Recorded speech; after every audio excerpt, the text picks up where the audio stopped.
Fils et du Saint-Esprit. Amen. Le Seigneur soit avec vous. Et avec votre esprit. Bien, chers amis, nous venons encore une fois honorer notre engagement de fils envers notre Père, lui rendre grâce pour son amour et sa fidélité dans notre vie et implorer une fois encore sa providence, demander que sa grâce nous conduise et nous soutienne sur les chemins de la vie. Mais avant toute chose, conscients de nos chutes et de nos péchés, demandons-lui pardon avant de commencer à célébrer ces saints mystères.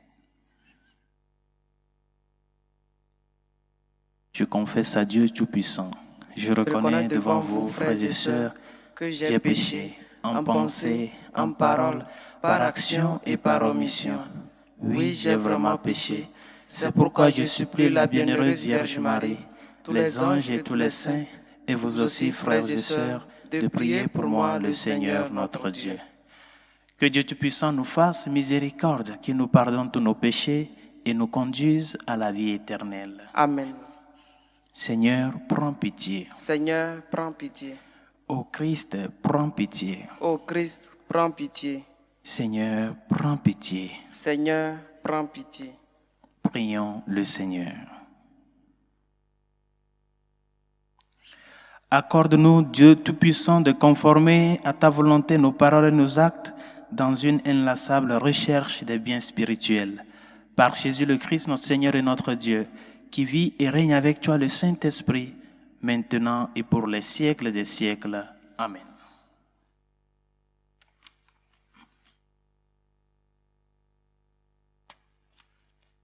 Lecture de la lettre de Saint Jacques.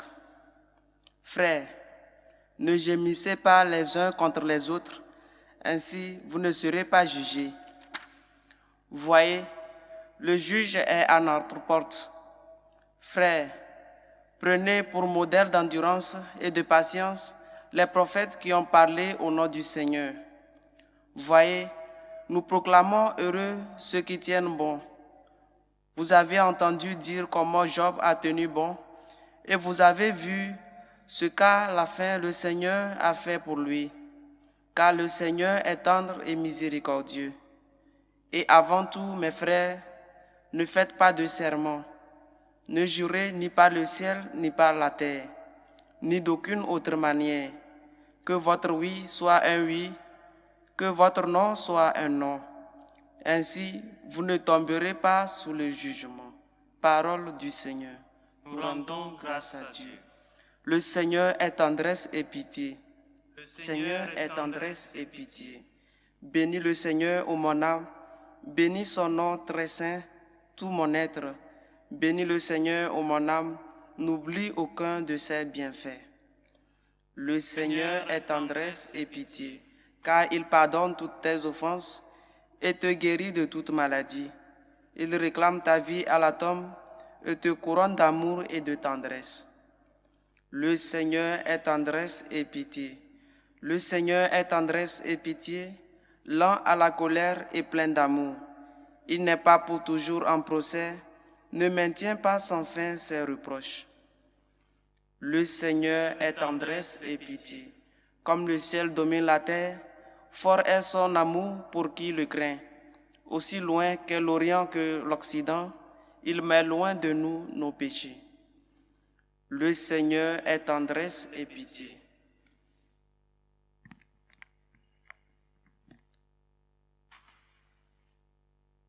Alléluia.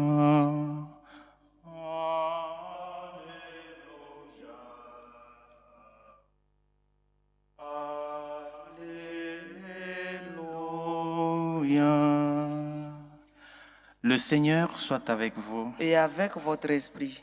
Proclamation de l'Évangile de Jésus-Christ selon saint Marc. Gloire à toi, Seigneur.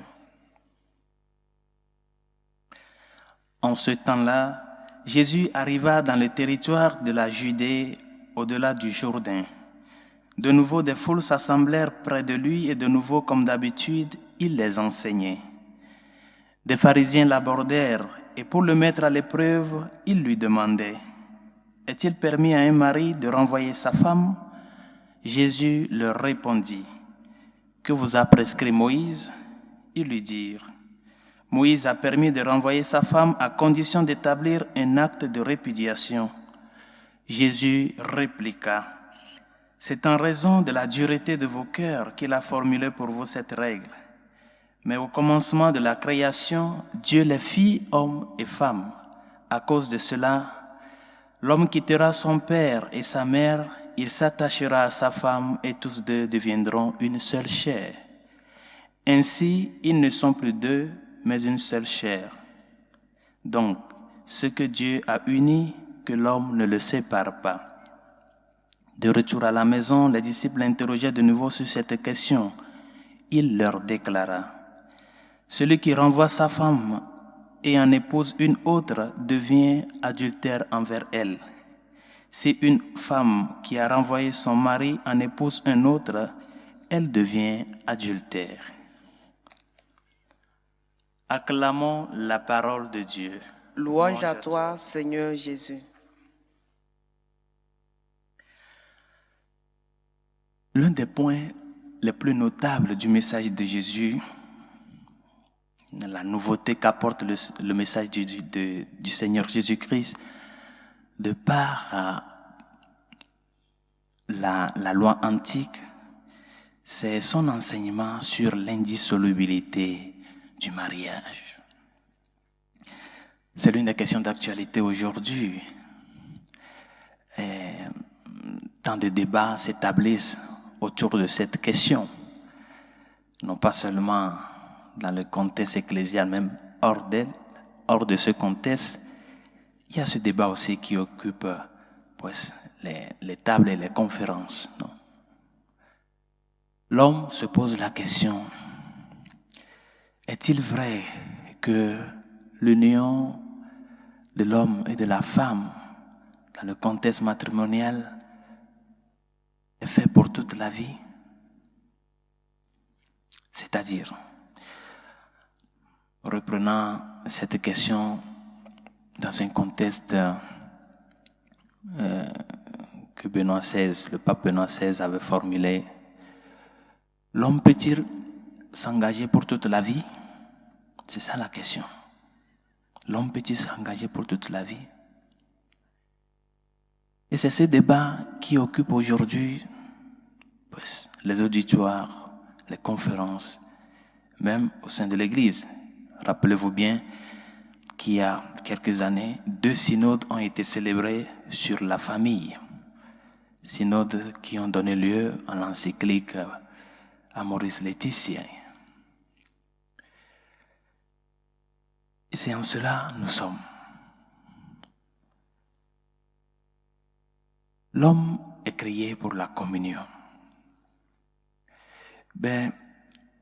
Le péché originel a laissé des traces très fortes et très grandes, des séquelles très grandes en l'homme, que l'être humain ne termine pas à comprendre et à accepter cet appel à la communion que le Seigneur a mis dans son cœur. Étant donné qu'il est ouvert à cette discorde de l'ennemi en lui de par le péché, l'homme n'arrive pas à entrer dans ce dynamisme du mystère de Dieu, le dynamisme de la communion. Et tout le temps, il se pose la question, est-il vrai que je peux m'engager avec telle personne étant homme, avec telle femme étant femme, avec tel homme pour toute la vie? Le Seigneur a donné la réponse. J'ai l'impression que des fois, il y a des débats stériles et des discussions creuses que nous établissons et qui ne valent même pas la peine d'être établis. Et la réponse que le Seigneur donne est une réponse qui renvoie aux origines. Jésus n'a pas créé une nouvelle réponse, il a juste fait un coup d'œil sur l'origine et a ajouté, à parfaire cela, non, dans sa réalité de Dieu et d'autorité. Le Seigneur est parti à l'origine.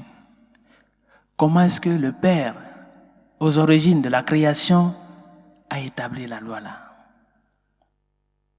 En Genèse 2. C'est pour cela l'homme abandonnera son père et sa mère et s'attachera à sa femme et les deux ne seront qu'une seule chair. Une seule chair. Mes chers amis, une seule chair. Maintenant, pourquoi tous ces débats? Si Dieu lui-même, dans sa réponse, nous amène aux origines de la création. Pourquoi tous ces débats? Pourquoi tous ces tiraillements? C'est comme si nous sommes en train de dire que les réalités qui nous définissent peuvent être changées de par le temps. Comment est-ce que ce qui nous définit de par notre personne, de par notre essence, va changer avec le temps? C'est comme si tu me dis, bon, Dieu ne savait pas le futur. Il ne savait pas qu'après 2000 ans, bon, l'humanité serait telle. C'est pour cela, bon, il a fait cette loi-là pour les gens de ce temps-là. Comment est-ce que Dieu, l'omnipotent, l'omniscient ne connaît pas le futur? Il sait parfaitement ce qu'il y a. Mes chers amis, nous ne pouvons pas jouer avec les réalités essentielles de notre vie. Nous ne pouvons pas commencer à tordre le cou à l'ordre naturel. Et quand l'homme commence à définir les réalités essentielles de sa vie avec des opinions personnelles, nous voyons de par où nous sommes en train d'aller aujourd'hui. Avec des lois contre nature, l'homosexualité, l'idéologie du genre. C'est comme ça. Quand l'homme se dévie du chemin que Dieu lui a tracé, il est capable de faire n'importe quelle horribleté. Et c'est pour cela que nous sommes appelés à revenir à la source, pour pouvoir boire de la source, bien chers amis. Le mariage est indissoluble. Le lien matrimonial est fait pour toute la vie. Il n'y a pas à le discuter. Et c'est pour cela le Seigneur, dans l'Évangile, qu'est-ce qu'il a dit? Pour réaffirmer cet enseignement-là, qu'est-ce qu'il a dit? Ce que Dieu a uni, que l'homme ne le sépare pas. Quel est l'enseignement de cela? C'est pour nous dire que le divorce ne rompt pas le lien matrimonial. Le divorce est une concession de fait pour juste pallier à un problème ou à une situation. C'est un mal mineur. Mais le divorce ne rompt pas le lien matrimonial, bien chers amis. Parce que le lien matrimonial est un lien naturel. C'est fait pour toute la vie. Et c'est pour cela que le Seigneur dit aux pharisiens, c'est à cause de la dureté de votre cœur que Moïse a permis cela. Mais ce n'est pas ça l'origine. C'est-à-dire que l'homme ne peut pas rompre avec le plan de Dieu. Bien sûr, Moïse a permis le divorce, mais ce divorce ne peut pas aller à l'encontre de l'ordre naturel, de l'ordre divin. Le divorce ne rompt pas le lien matrimonial. C'est pour cela que le Seigneur dit que celui qui se divorce d'une femme et se met en relation avec une autre comme un adultère. C'est-à-dire que le lien matrimonial existe hors du contexte de divorce. Le divorce est juste une question que les hommes ont établie de par eux-mêmes. Parce qu'ils voient que bon, ça peut pas aller à une situation. Mais la réalité essentielle, profonde du contexte matrimonial n'intègre pas le divorce. Par conséquent, deux personnes divorcées ne sont pas dans une réalité de rupture matrimoniale. Le lien matrimonial existe toujours malgré le divorce. C'est pour cela que le Seigneur dit qu'il y a adultère quand le divorcé se met en relation avec une autre personne. Bien, chers amis, revenons à l'enseignement du Seigneur. Buvons à la source. Luttons pour être des personnes qui s'engagent pour toute la vie. Apprenons à nous engager pour toute la vie. Sachant qu'il y aura des croix et des difficultés, mais ensemble, unis, étant une seule chair, nous allons surmonter ces difficultés-là. Non pas chercher à avoir d'autres solutions qui nous amènent au divorce. Qu'est-ce que je peux faire pour sauver ma famille, pour sauver mon mariage? C'est ça la question qu'il faut se poser devant les difficultés. Et enseigner aux jeunes, à nos enfants, qu'on s'engage pour toute la vie. Par conséquent, ce n'est pas des choses avec lesquelles il faut jouer. Il faut se préparer pour pouvoir se marier et être disposé à endosser le sacrifice pour pouvoir sauver sa famille. C'est ça. Sinon, si nous ne sommes pas dans cette logique, nous sommes en train de créer des structures de péché au jour le jour. Tu sors de telle relation, tu es dans telle autre relation, tu penses qu'il n'y a rien. Il y a des séquelles. Le lien matrimonial naturel ne seront jamais. Apprenons à être des personnes sincères dans nos relations, des personnes qui se sacrifient, qui s'engagent, non pas pour ce qui est, non pas pour la beauté du mariage, mais qui s'engagent pour un bien majeur, la communion avec Dieu à travers cette communion matrimoniale. Et c'est pour cela que l'Église elle-même a reconnu en cela qu'il y a une grande vérité derrière cela. L'Église a reconnu que c'est un grand acte à travers lequel nous vivons la réalité de la transmission de la vie et de la fécondité de l'amour. Que le Seigneur nous aide à ce que notre oui soit oui et notre non soit non. Que rien, les difficultés, les croix ne nous amènent pas à aller à l'encontre de la volonté de Dieu, mais plutôt lutter pour que cette volonté soit faite au jour le jour dans notre vie.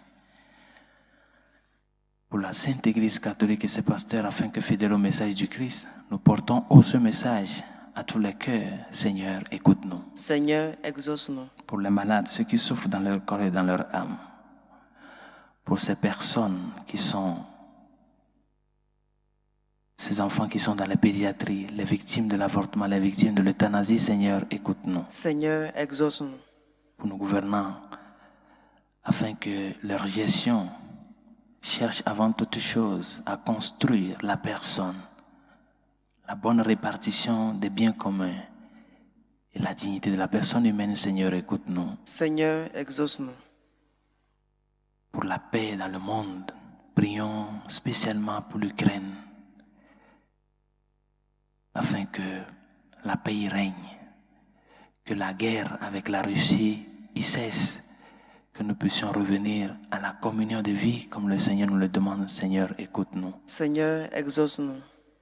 Pour toutes celles et ceux qui nous ont demandé de prier pour eux et ceux à qui nous avons promis nos humbles prières, Seigneur, écoute-nous. Seigneur, exauce-nous. Et pour tout un chacun de nous, afin que le Seigneur nous aide à pouvoir redécouvrir la beauté de l'engagement pour toute la vie, et enseigner cela à ceux et celles qui nous entourent. Seigneur, écoute-nous. Seigneur, exauce-nous. Dieu de miséricorde, écoute les supplications que nous t'adressons avec foi et espérance, toi qui vis et règnes pour les siècles des siècles.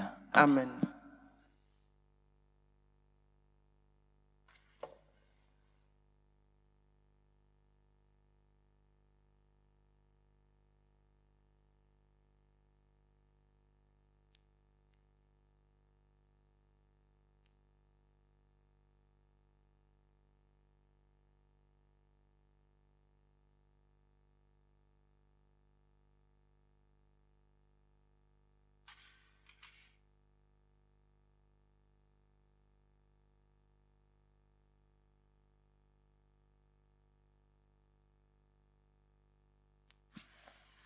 Tu es béni, Seigneur, Dieu de l'univers. Nous avons reçu de ta bonté le pain que nous te présentons, Fruit de la terre et du travail des hommes, il deviendra pour nous le pain de la vie.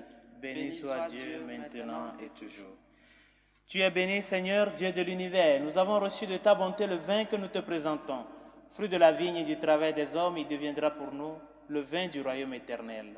Béni soit Dieu maintenant et toujours.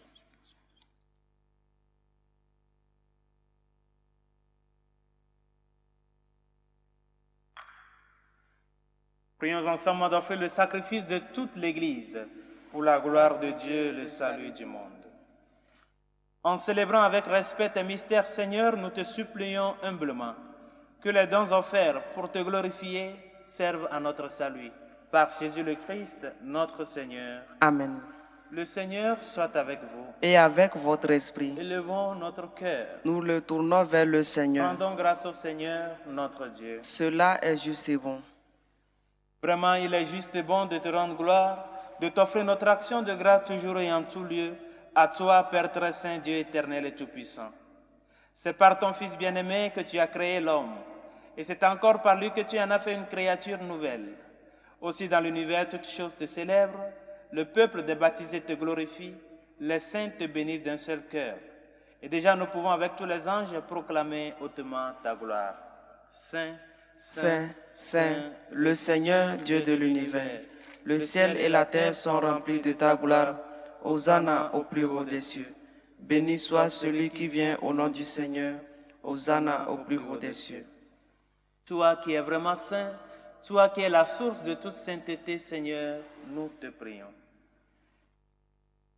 Sanctifie ces offrandes en répandant sur elles ton esprit, qu'elles deviennent pour nous le corps et le sang de Jésus le Christ, notre Seigneur. Au moment d'être livré et d'entrer librement dans sa passion, il prit le pain. Il rendit grâce. Il le rompit et le donna à ses disciples en disant, « Prenez et mangez-en tous, ceci est mon corps livré pour vous. »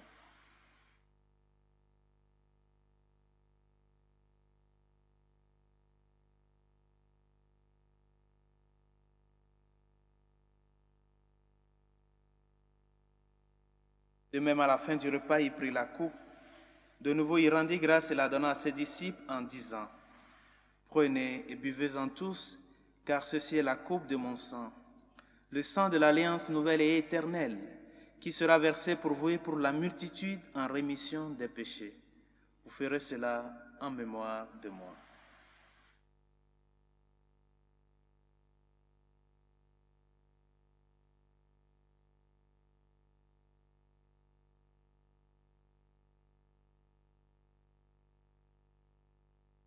Il est grand le mystère de la foi. Nous annonçons ta mort, Seigneur Jésus. Nous proclamons ta résurrection. Nous attendons ta venue dans la gloire. Faisant ici mémoire de la mort et de la résurrection de ton Fils, nous t'offrons, Seigneur, le pain de la vie et la coupe du salut, et nous te rendons grâce car tu nous as choisis pour servir en ta présence. Humblement, nous te demandons qu'en ayant part au corps et au sang du Christ, nous soyons rassemblés par l'Esprit Saint en un seul corps.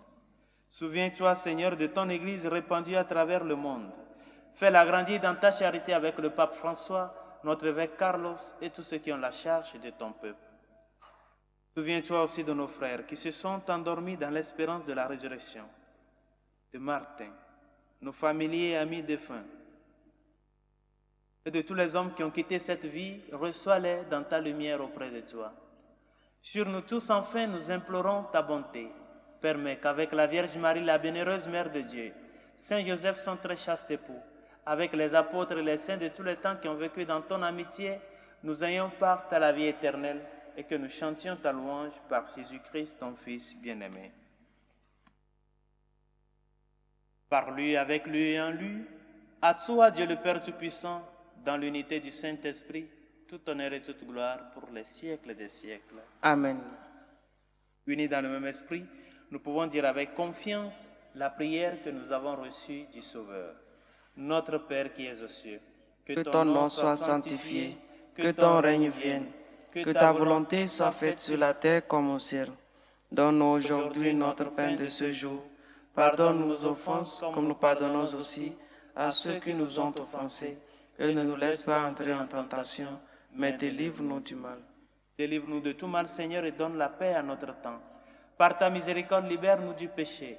Rassure-nous devant les épreuves en cette vie où nous espérons le bonheur que tu promets et l'avènement de Jésus-Christ, notre Sauveur. Car c'est à toi qu'appartiennent le règne, la puissance et la gloire pour les siècles des siècles. Seigneur Jésus-Christ, tu as dit à tes apôtres, je vous laisse la paix, je vous donne ma paix. Ne regarde pas nos péchés, mais la foi de ton Église.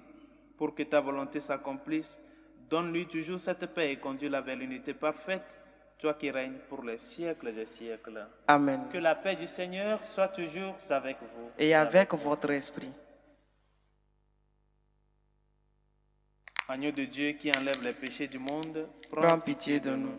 Agneau de Dieu qui enlève les péchés du monde, prends pitié de nous. Agneau de Dieu qui enlève les péchés du monde, donne-nous la paix.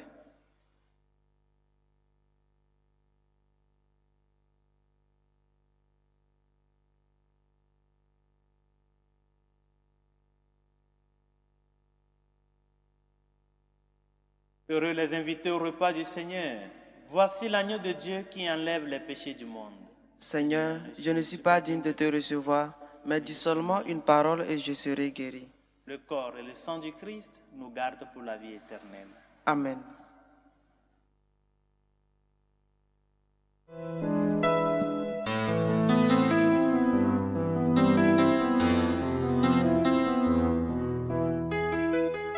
Communion spirituelle. Mon Jésus, je crois en votre présence dans le très saint sacrement. Je vous aime plus que toute chose et je désire que vous veniez dans mon âme. Je ne puis maintenant vous recevoir sacramentellement dans mon cœur. Venez-y au moins spirituellement.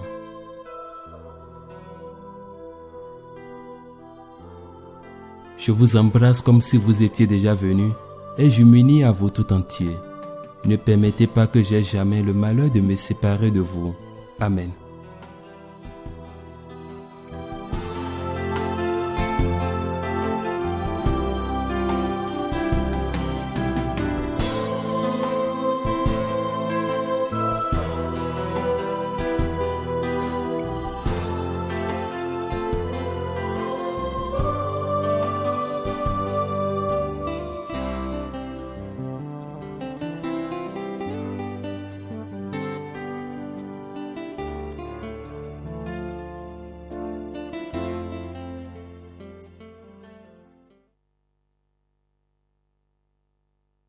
Prions le Seigneur. Nous t'en prions, Dieu Tout-Puissant. Donne-nous de recueillir tous les fruits de salut dont ces mystères sont déjà la promesse et le gage. Par Jésus le Christ, notre Seigneur. Amen. Le Seigneur soit avec vous. Et avec votre esprit. Et que Dieu Tout-Puissant et miséricordieux vous bénisse. Le Père, le Fils et le Saint-Esprit. Amen. Allez dans la paix du Christ. Nous rendons grâce à Dieu. Salut, Reine, Mère de miséricorde, notre vie, notre douceur, notre espérance, salut. Enfants d'Ève exilés, nous crions vers vous. Vers vous nous soupirons, gémissant et pleurant dans cette vallée de larmes. Ô vous, notre avocate, tournez vers nous vos regards miséricordieux, et après cet exil, montrez-nous Jésus, le fruit béni de vos entrailles, ô clémence, ô miséricordieuse, ô douce Vierge Marie. Priez pour nous, Sainte Mère de Dieu, afin que nous soyons rendus dignes des promesses du Christ.